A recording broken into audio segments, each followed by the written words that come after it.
Unang araw sa eskwela, siyempre magpapakilala muna isa-isa hanggang sa maging pabida na kilalang pasaway pero di naman pabaya. Sa katunayan yung iba ako ang tinitingala. Pumapasok sa school para makita lang si crush. Kompleto ang aking attendance from the first up to the last day. Napasukan, mataas ba ang grado niyan? Hindi naman, kahit papano nakakapasa naman. Basta nandyan ang barkada, walang humpay ang tawanan. Mga kaklase mong hanggang sa dulo ikay dadamayan. Mula noon hanggang ngayon magkakaibigan pa rin, kahit na nga tayo may kanya-kanya nang narating.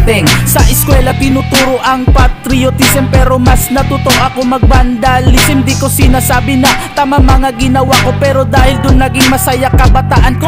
Ba't ako nakikita pag merong sisisihin? Numero unong may kasalanan, kasama ang barkada, lakwatsa ang inuna.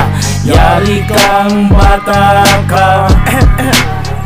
Di ko malilimutan yung mga nangyari kung paano nakasagutan. Sila mami at daddy dalas mamabatukan. Paano bali ng bali sa eskwela ay batugan. Laging may sakit kung wari, dami pang excuse para lang makapag-booze. Lang natitira sa baon, iniipon pambili ng bagong shoes. Sus naman, puro ka na lang husdaman. Kung di mo kilala, pwede wag mo kong husgahan. Ang kakulitan ko, hindi mo magugustuhan. Sakit sa ulo, damay mo na rin yung ngipin pati dyan. Valedictorian, ako sa kalokohan, pero biglang naisip, ito ay kabubuhan. Pumapasok para lang sa baon at para sa tropa. Kung magpasabog ng lagim, daig pa bomba. Pag-alagala, kala mo pulis na rumoronda. Pagtanda ko, doon ko lang naisip ang mali ng sobra. Ba't ako nakikita pag merong sisisihin? Numero unong may kasalanan, kasama ang barkada, lakwatsa ang inuna. Yari kang bata ka.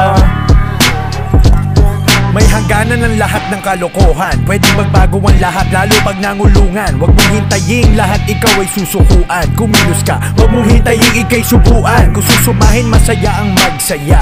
Huwag lang hayaan na sayang ang mga oras, panahon, taon sa kalokohan. Sa totoo lang, pwedeng mag-enjoy, huwag mo lamang totodohan. Subalit kahit ganon, sa kabila ng lahat ng kalokohan, di pumayag maging laging pabigat. Kaya nagsikap mag-aral kahit medyo maloko. Yung aking galing at sipag akin ang itinodo. May mararating din kahit na ako'y ganto. Yung kalokohan may hangganan aking napagtanto. Ang estudyating ito minsan naging sakit sa ulo. Balang araw na sa taas at titingalain nyo. Ba't ako nakikita pag merong sisisihin? Numero unong may kasalanan, kasama ang barkada, lakwatsa ang inuna.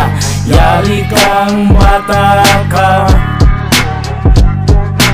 Ako nakikita pag merong sisisihin? Numero unong may kasalanan, kasama ang barkada, lakwatsa ang inuna. Yari kang bata ka.